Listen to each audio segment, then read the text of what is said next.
Leasehold laws in England and Wales mean that you can buy a home, pay off its mortgage, and still not actually have the right to live there forever. The number of new build houses and flats sold as leasehold has been growing. In fact, there are 4.3 million leasehold homes in England alone. Some of those leaseholds are working well, but some homeowners face rapidly rising ground rents on top of their mortgages and high costs to extend leases or buy the freehold themselves. One minister called it practically feudal. Now, reforms are coming for homeowners in England. Millions of leaseholders will be given new rights to extend their lease by up to 990 years at zero ground rent and to put an end to prohibitive charges. The Welsh Government says that while it's not possible to bring forward legislation at the moment, they are looking at options for change. In Northern Ireland, the creation of new leases and ground rents for houses hasn't been allowed since 1999. Scotland reformed its rules back in 2004, so we're going to take a look at what they did there. What will the changes mean for you? We have a panel of experts ready to answer your questions. Just email moneybox@bbc.co.uk and let's meet those experts. We're joined by Dona Awano, consultant solicitor at the firm Commonhold and Leasehold Experts. Dona, hello. Hello. Hi, Felicity. Thanks for having me. Thanks for coming. Remind us then, what is the difference between freehold and leasehold? Well, freehold means outright ownership of the building and the land the building sits on, whilst leasehold means ownership of a lease, which is a long tenancy that allows the owner to occupy the property for the length of the lease. But they still buy those properties in the usual way. They buy them with a mortgage and the leases can run quite a length of time. So also with us throughout the show is Sebastian O'Kelly, who runs the Leasehold Knowledge Partnership. Sebastian, thanks for joining us. Hi there. Why do we have this system of leaseholds and freeholds? Well, it was a way by which aristocrats prevented handing over the land to the sort of new Victorian middle class. That's the modern incarnation. It's simply to create a long-term income stream in the homes of other people.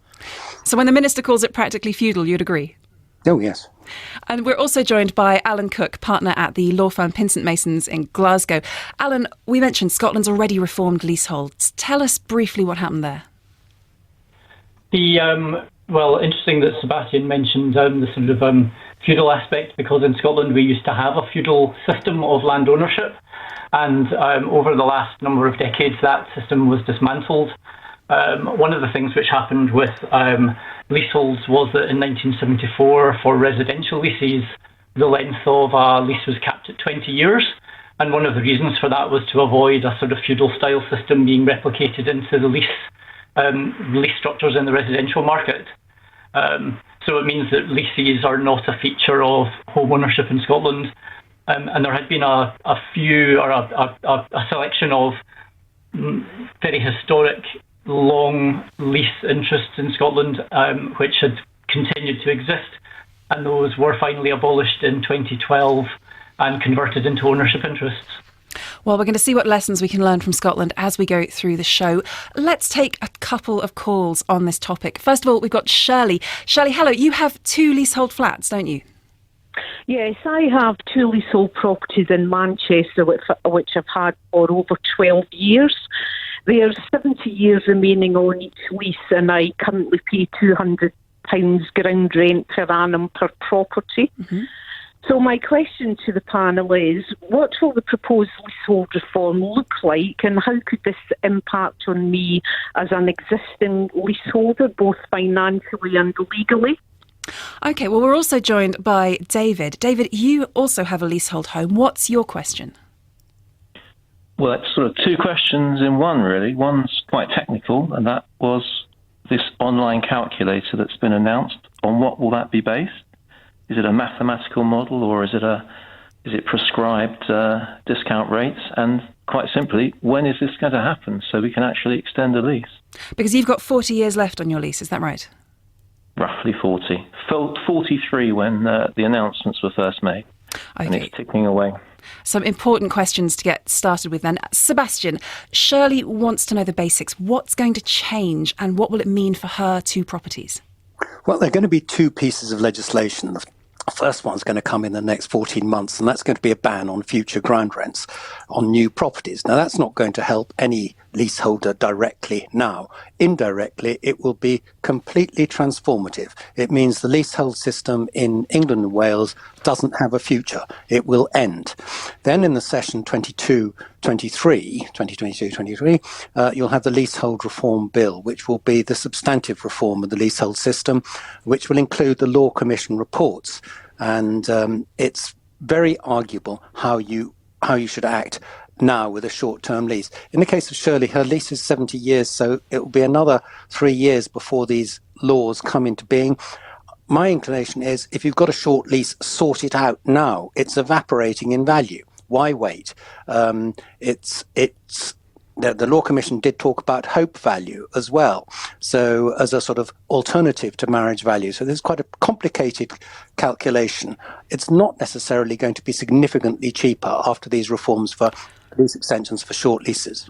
Now, we are going to talk about marriage value later in the programme. It's an important thing to understand, but you mentioned hope value there. What's that?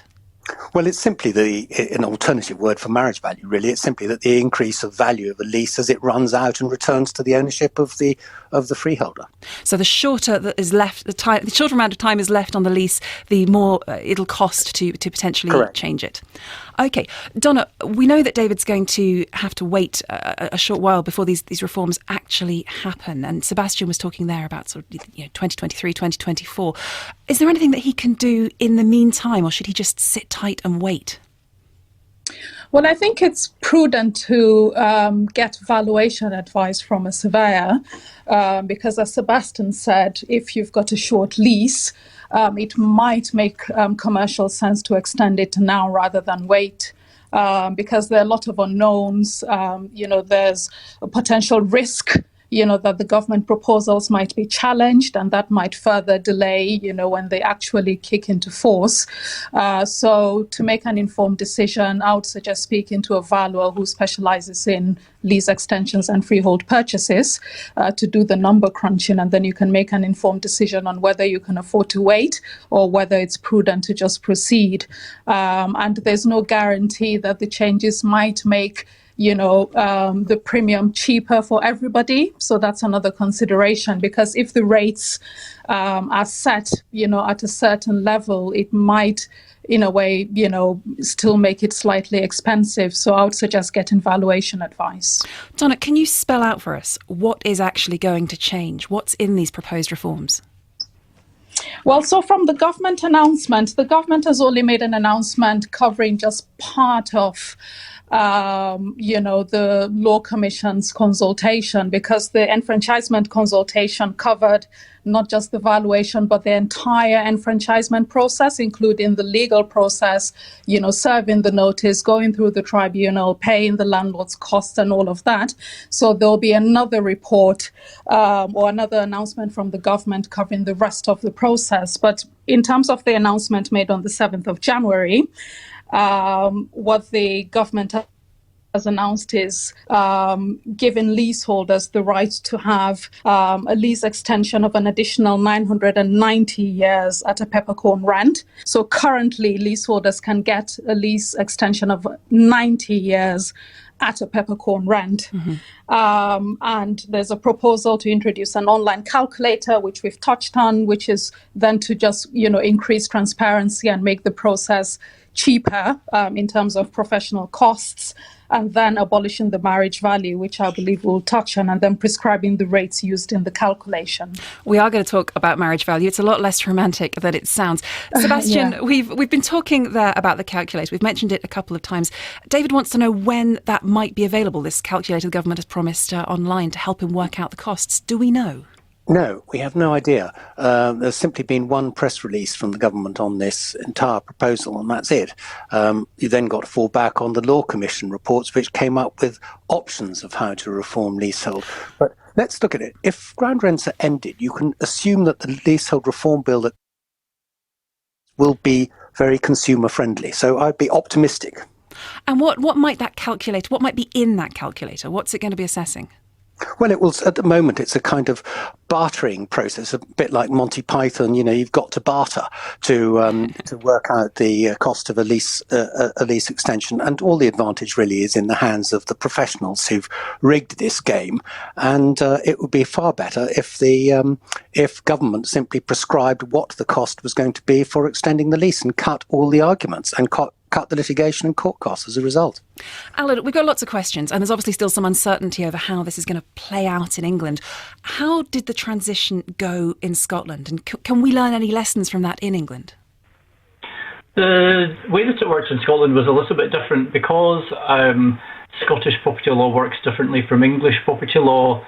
It's quite straightforward for flats, for example, to be held outright, the Scottish equivalent of freehold, so we don't need leasehold structures for those sorts of ownerships. So when Scotland was finally getting rid of the remaining long leasehold residential ownerships in 2012, those were converted into ownership interests, and relevant lease conditions were converted into title conditions that were enforceable among neighbouring owners. And in terms of rents, to the extent that there were rents still payable, there was a formula for compensation to be paid to the landlord, and that formula, roughly speaking, was about 20 times the rent. OK. Paul has emailed and he asks, if these reforms are passed, will this be retrospective to existing leaseholders and abolish ground rent and give us the right to appoint a management company of our choice? Donna, will existing ground rents fall and will leaseholders get more control? Yeah, so the announcement to ban ground rents only applies to new leases going forward, so it won't be retrospective. However, for existing leaseholders, the reforms would mean that it would be easier and hopefully cheaper to buy out the ground rent, to extend the lease, or to club together to buy the freehold of a block of flats, or indeed for a leaseholder of a house to acquire the freehold of their house.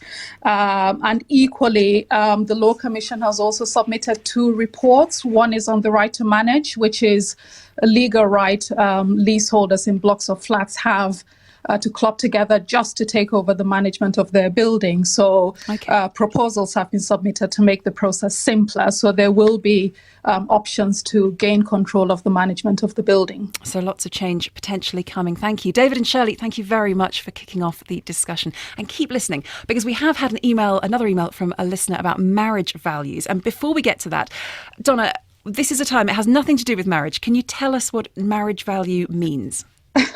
Yes, so marriage value is the increase in the value of the property following the completion of a lease extension. And the premise is really that when the lease is extended, it gains an additional value.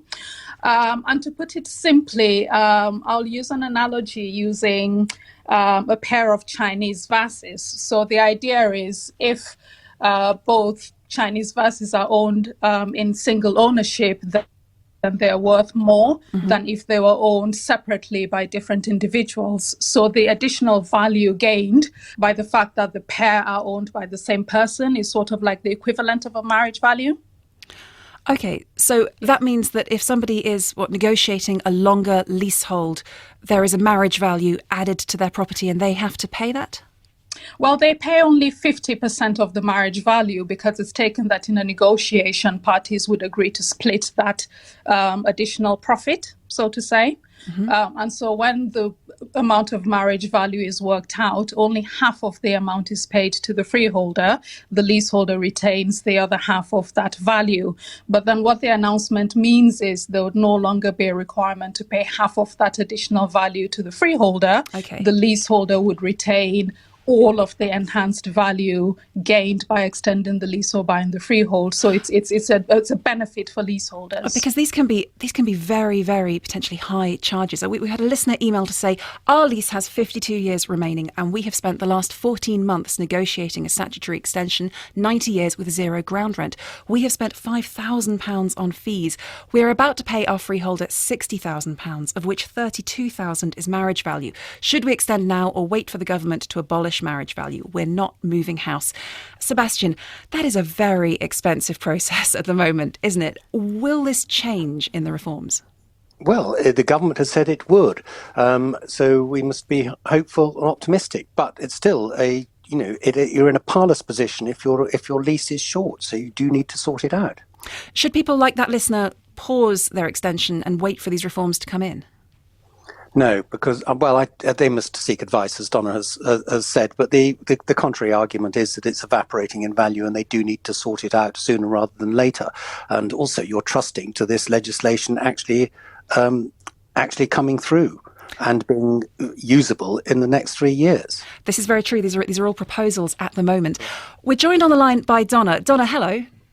Hi. What's your question for the panel? Hiya. So I'm in the process of buying a shared ownership flat in London, and I've kind of followed the National Leasehold campaign on Facebook, and I'm really worried about what the lease home reform means for me. In the current Act, shared owners don't have the right to extend their lease, and I wanted to know if the new proposals did give us that right to extend the lease in the same way. Donna, thank you. Well, rather pleasingly, I think Donna is best placed to answer your question, Donna. Donna, is there anything in the reforms for shared ownership? Yes, there is something in the Law Commission proposal touching on shared ownership leases. So the terms of reference given to the Law Commission was to ensure that shared ownership leaseholders do have the right to get a statutory lease extension. And then separately in terms of buying the freehold, they would only gain the right after they've staircased to 100%. But then in terms of extending leases, the proposals will definitely give shared ownership leaseholders the right to get a statutory lease extension. Thank you. And caller Donna, does that help? Does that give you some confidence? Yeah, it actually gives me quite a lot of hope. I really wasn't expecting it to be mentioned at all. No, that's really great, actually. Can you shed any light as to why that hasn't been the case in the past at all? So you're not lawmakers, but why would that not have been the case previously? Oh, that's a good question. Sebastian, what do you think?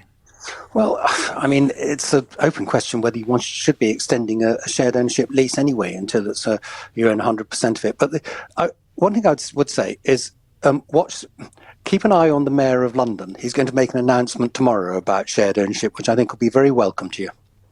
Well, that does sound very promising. You heard it first on Moneybox. Donna, thank you very, very much for your call. Jo has been in touch. She co-founded the National Leasehold campaign after buying a leasehold house. I'm Jo Derbyshire. I own a 5-bedroomed detached house in Lostock near Bolton. I've recently converted my 10-year doubling ground rent to RPI with the intention of buying the freehold on my property. My question for the panel is, in the light of the recent announcements from the government, should I continue to progress with this, or should I wait to see if the proposals will make buying my freehold substantially cheaper? OK, so most leaseholders pay some sort of ground rate, sometimes just a very, very low amount each year. Jo has negotiated hers so that it matches inflation rather than simply doubling every decade. She still wants to buy her freehold. Donna, what are the proposals around ground rents, and are they going to apply to Jo? Yeah, so the proposals around ground rent and enfranchisement is to cap the ground rent during the enfranchisement. So it would have an effect and an impact on the likely premium payable. So again, as I said earlier, the best thing to do is to get valuation advice on whether it's, again, better to wait for the legislation to come in. Again, as I said, we're uncertain, so no one knows when it would, come into force. But then if you've got a very, very long lease, it might be worth waiting. But still, I would still suggest getting valuation advice. Sebastian, where can someone like Jo go to get that advice, to get some specific targeted help for her? Well, I think she's probably rather well informed herself, actually, in this particular case. But there are obviously chartered surveyors who specialise in this. But look, Jo's got a doubling ground rent lease, which was on a leasehold house. both things were utterly scandalous. There shouldn't have been leasehold houses, and there certainly shouldn't have been doubling ground rents on any leasehold properties. And it's because of scandals like this that the leasehold reforms are taking place. But her lease is actually quite long. She could wait and see what the result of the leasehold reform bill is and make a decision after that. She can certainly wait 4 years and see whether some good comes of this. Now, it's worth mentioning that the laws around leaseholds, they do change depending on where you are in the UK. So leaseholders in Northern Ireland are able to buy out of their ground rent and acquire the freehold. And as we said, the creation of new leases and ground rents for houses there has been prohibited since 1999. And of course, Scotland completely overhauled its laws around freehold back in the early 2000s. So, Alan, what happened to ground rents in Scotland? Was compensation paid for the loss of ground rents? Yes, so again, when the ownership system was overhauled with the abolition of the feudal system, there had originally been something called fugitives, which were regular payments which were paid to the feudal superior by the property owner. And those started to be phased out from the 1970s onwards and were redeemed, paid out once a property was changing hands, just on an ongoing basis. And the rate at which it was redeemed was based on the value of some government stock. So there was a formula, but it was tended to be about 20 times the fugitive. However, what was, I think, important to bear in mind is that in Scotland, because these were quite historical payments in the first place, quite often it was just a few pounds, so the redemption figure was not bank-breaking. OK. Well, we've had an email from Liz who says, might the new leasehold laws change the way houses and flats for elderly people in retirement villages or complexes are marketed and sold? Sebastian, the government's planned reforms, they specifically talk about retirement properties, don't they? Yes, and the reason they do so was that the retirement house builders had successfully weaseled out of a ban on future ground rents and got a concession from government, and that concession has been removed. Quite rightly, retirement ground rents are going to be ended along with everything else. I just want to emphasise, nobody at the moment, absolutely nobody, should be buying a new property which has ground rents. If you're in the middle of buying one, stop and tell the developer, cut the ground rent out. You certainly shouldn't be allowing this investment in your new home now that the curtain's about to come down on new ground rents. It's excellent that they're going to end for retirement. They've been very high for retirement house builders, and you wouldn't be able to buy a retirement flat with a mortgage, for example. I mean, the ground rents are simply too high, and it's very good that they're ending. Thank you very much, Liz, for your email. We're focusing a lot in this programme on leaseholders, the people who actually live in the properties. But what will these reforms mean for freeholders? So the people or the organisations that technically own the land the leaseholders are living on. We've had an email from Roger who says, I own the freehold reversion of a leasehold house which has 2 years before the 99-year term expires. The lessee pays a fixed ground rent of £4.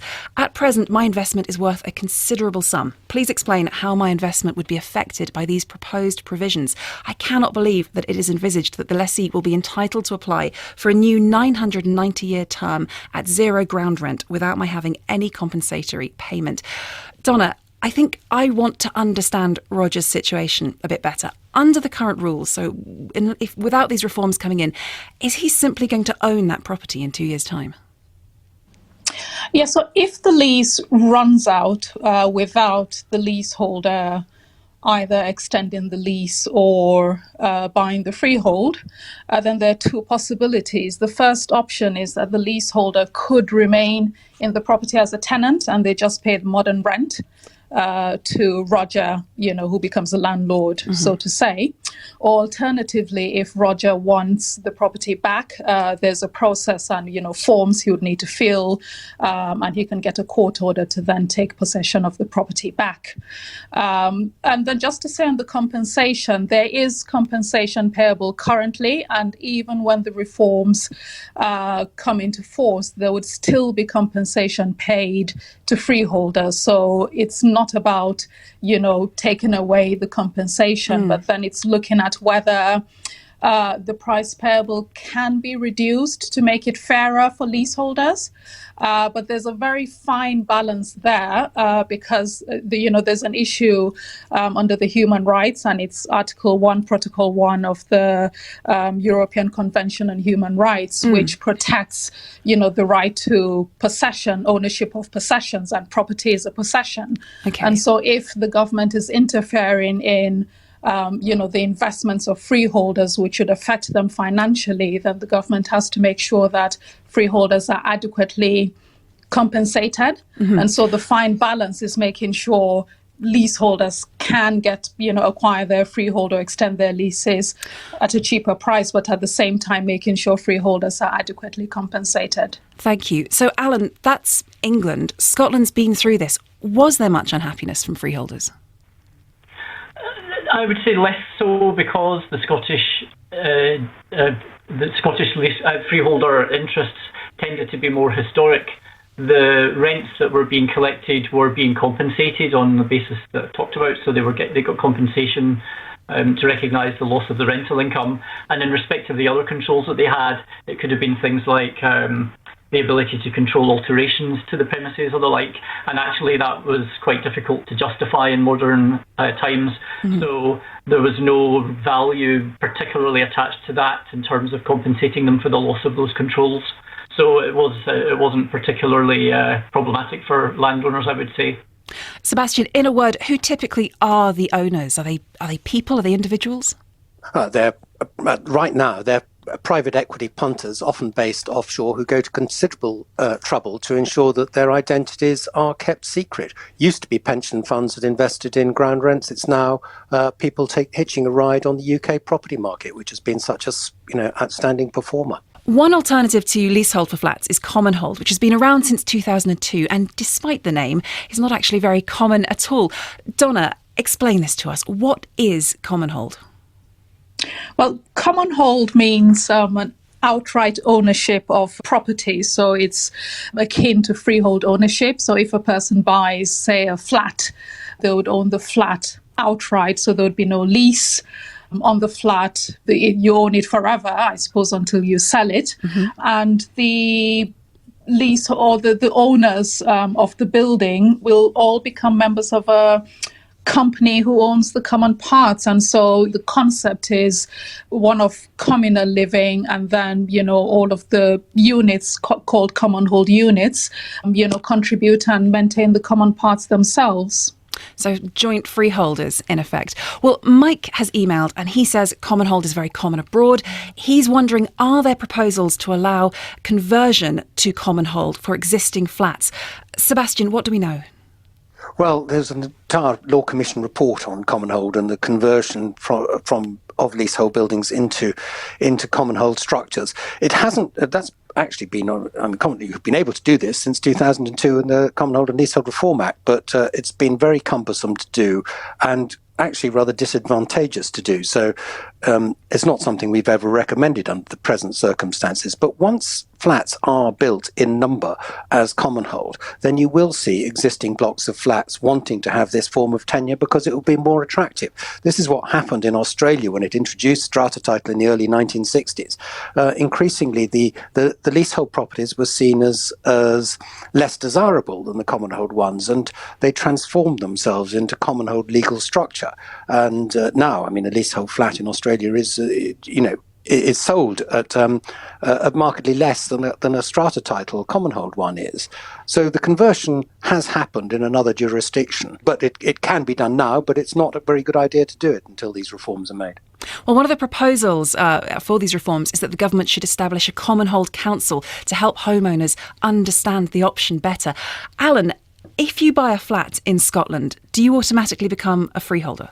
Yes, that's right. So in Scotland, flats are all held on a freehold basis. The Scottish property law works in a different way, so there's no need to use leasehold structures.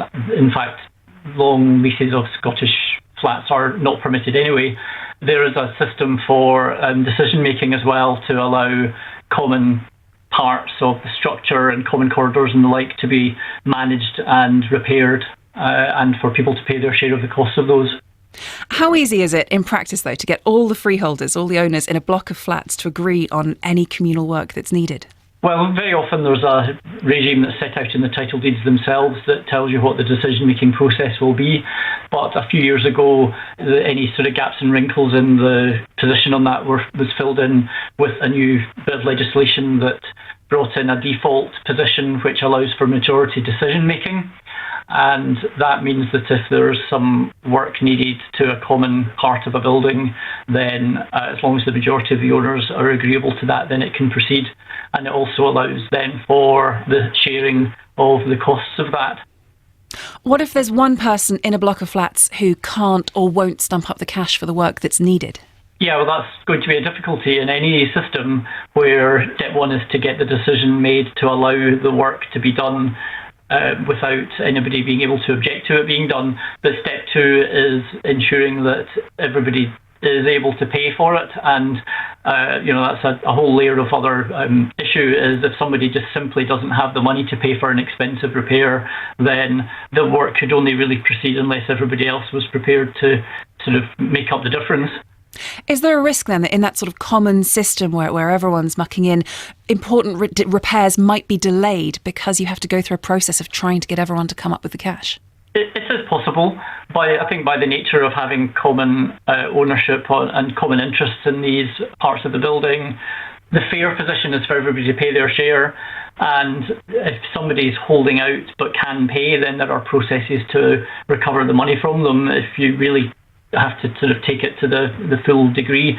If somebody simply doesn't have the money, then it's very difficult, and any system would have the same problem. Sebastian?